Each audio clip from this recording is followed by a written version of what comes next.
എടാ, സംഭവം സത്യമാണ്. പുതിയ ഇന്റലിജൻസ് റിപ്പോർട്ട് പ്രകാരം സഖാവിൻ്റെ ജീവന് ഭീഷണിയുണ്ടെന്നും സുരക്ഷ ഉറപ്പാക്കണമെന്നൊക്കെയാണ് ന്യൂസിൽ കണ്ടത്. പക്ഷെ നിന്റെ തലയിലാകുമെന്ന് സ്വപ്നത്തിൽ പോലും ഞാൻ കരുതിയില്ലടാ. എടാ, ഇയാളെത്ര പ്രശ്നമാണോ? ആ ബെസ്റ്റ്. നീ പിന്നെ ന്യൂസ് കാണലും പത്രം വായനയൊന്നും ഇല്ലല്ലോ. നദീര ഒന്ന് പറഞ്ഞോട് അങ്ങനെ ആരാണെന്ന്. സുരക്ഷയ്ക്ക് പോകുന്നവൻ്റെ ജീവൻ തന്നെ പോകുന്ന ഏർപ്പാടാ. വേറെ ആര് പോകാനാ? അല്ലെങ്കിൽ തന്നെ എവിടാ? കണ്ണൂര്. ജീവനി കൊതിയുള്ളവർ പോവോ? സാധാരണ സ്റ്റേഷനിലുള്ളവരെയോ യൂണിയനിലുള്ള പോലീസുകാരെയോ ഒക്കെയും ഇങ്ങനെ ഗൺമാനായിട്ട് എടുക്കും. ക്യാമ്പിൽ നിന്നൊക്കെ വളരെ റെയറായിട്ട് എടുക്കുകയുള്ളൂ, അതും ജില്ലയ്ക്ക് പുറത്തുനിന്ന്. ആ അപ്പൊ കറക്റ്റാ. നീ ജോലിന്നും പറഞ്ഞ് ഓടി ചെന്നപ്പോ തന്നെ അവന്മാരെടുത്തു തന്നതേ നല്ല മുട്ടൻ കണി റെഡിയാക്കി വെച്ചോണ്ട് തന്നെയാ. നല്ല ബെസ്റ്റ് പാർട്ടി അളിയാ. പാർട്ടിയുടെ കുരുവൊക്കെ പിന്നെ പൊട്ടിക്കൽ. അളിയ, നിനക്ക് ഇവനെ രക്ഷപ്പെടുത്താൻ പറ്റുമോ? എടാ, തൊട്ടപ്പുറത്ത് പുന്നപ്ര സ്മാരകമില്ലേ, അതാരുടെയാന്നോ എന്തിനാന്നോ പോലും അറിയാത്തവനാണ് ഇവൻ. ഇവനെ പോലെ ഒരുത്തനെ പിടിച്ച് ഇത്രയും വലിയൊരു പാർട്ടിക്കാരന്റെ ഗൺമാനാക്കാന്ന് പറഞ്ഞ, അതും കണ്ണൂര് പോലൊരു സ്ഥലത്ത്. നിന്നെ കൊണ്ട് പറ്റൂലളിയ. നീ തന്നെ ആ നെറ്റ് എടുത്ത് നോക്ക്, അയാൾ ആരാണ്. ഒരു കാലത്ത് കണ്ണൂര് അയാളായിരുന്നു ദൈവന്റെ പാർട്ടിയുടെ അവസാന വാക്ക്. കൊല്ലാനും കൊല്ലിക്കാനും ഒരു മടിയില്ലാത്ത ആളാ. ഒടുവി പാർട്ടിക്ക് മുകളിൽ വരുന്ന നായപ്പം പാർട്ടി തന്നെ ഒതുക്കി. കണ്ണൂർ ഇയാൾ ജില്ലാ സെക്രട്ടറി ആയിരുന്ന കാലത്തെ അവിടെ ഇയാൾ ചെയ്തു കൂട്ടിയ കാര്യങ്ങൾ കേട്ടാൽ തന്നെ പേടിച്ചു മരിക്കും.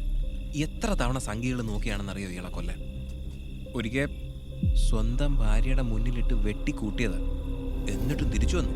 എൻ്റെ ചന്ദ്ര, പുള്ളിയെക്കുറിച്ച് ഈ പറയുന്ന കുറ്റമെല്ലാം വെറും കഥകളാണ്. അതുമാത്രമല്ല, പുള്ളി ഇപ്പോൾ ഒതുങ്ങി നിൽക്കുക. സംസ്ഥാന കമ്മിറ്റിയിലൊക്കെ ഉണ്ടെന്നേ ഉള്ളൂ. പിന്നെ ഇവൻ പറയുന്ന പോലെ കണ്ണൂർ ഇപ്പോൾ പഴയ പ്രശ്നങ്ങളൊന്നുമില്ല. അതുകൊണ്ടായിരിക്കും പാർട്ടി നിന്നെ അയച്ചത്. നീ ടെൻഷൻ അടിക്കാതിരിക്കുക, എല്ലാം ശരിയാവും. നീ പിന്നെ ന്യായീകരിക്കത്തല്ലേ ഉള്ളൂ. ഇതാ ഞാൻ പറയാനുള്ളത് പറഞ്ഞു.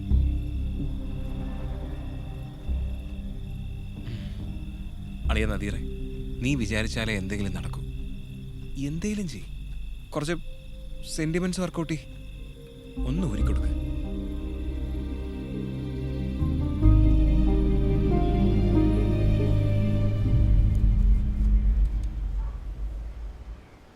അമ്മയും പെങ്ങളും മാത്രമേ ഇപ്പൊ വീട്ടിലുള്ളൂ.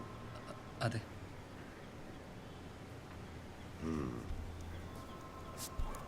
അവരെ ഒറ്റയ്ക്കാക്കുന്നത് ബുദ്ധിമുട്ടാണ്, പ്രശ്നമാണ്.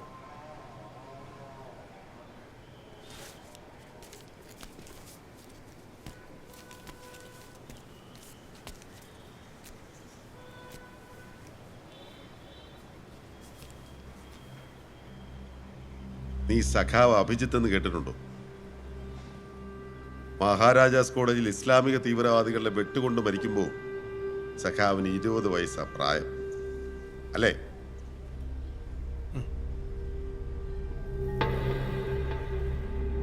അങ്ങനെ എത്രയോ ചെറുപ്പക്കാർ തിരിച്ചൊന്നും പ്രതീക്ഷിക്കാതെ ഈ പ്രസ്ഥാനത്തിന് വേണ്ടി ജീവൻ കളയുന്നു. അപ്പോഴാണ് പാർട്ടിയെ കൊണ്ട് ജീവിതത്തിൽ ഗുണമുണ്ടാക്കിയ നിന്നെ പോലുള്ളവർ ഒഴിവ് പറഞ്ഞ് കളിക്കുന്നത്. അത് മോശമല്ലേ അയ്യപ്പദാസേ? ഈ കത്ത് പാനൂരെത്തിയാൽ സഖാവ് കുഞ്ഞനന്ദൻ മാഷിനെ ഏൽപ്പിക്കണം. തലശ്ശേരി സ്റ്റേഷനിൽ നിന്നെ കൂട്ടാൻ ആള് വരും. പിന്നെ നിന്റെ എല്ലാ കാര്യങ്ങളും അവര് നോക്കിക്കോളും. എന്ന് വെച്ചാൽ പോകണമെന്ന് പാർട്ടി പറഞ്ഞാൽ അതിനൊരർത്ഥമേ ഉള്ളൂ, പോവുക. ഈ ഒരു കാര്യത്തിന് സഖാവ് ഇവനെയും കൊണ്ട് ഇതുവരെ വരരുതായിരുന്നു. കൊടി പിടിക്കാൻ പറഞ്ഞാൽ പിടിക്കുക, ഓടാൻ പറഞ്ഞാൽ ഓടുക, ചാവാൻ പറഞ്ഞാൽ ചാവുക. അനുസരണാശീലം, അച്ചടക്കം ഒരു പാർട്ടി പ്രവർത്തനം അത്യാവശ്യം വേണ്ട ഒന്നാണ്. ഇല്ലേൽ അനുസരിപ്പിക്കേണ്ടി വരും. അത് വേണ്ടല്ലോ.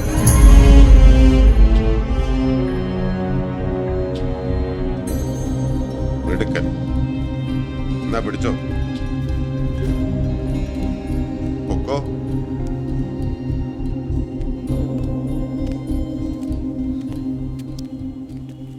അളിയ ദാസേ, നിനക്കെന്നോടൊന്നും തോന്നരുത്. ഇതെൻ്റെ കയ്യിൽ നിൽക്കുന്ന കാര്യമല്ല, നിനക്കറിയാലോ. നീ വിട്ടോ, എനിക്ക് കുറച്ച് പരിപാടിയുണ്ട്. നിന്നെ ഞാൻ വിളിച്ചോളാം കേട്ടോ.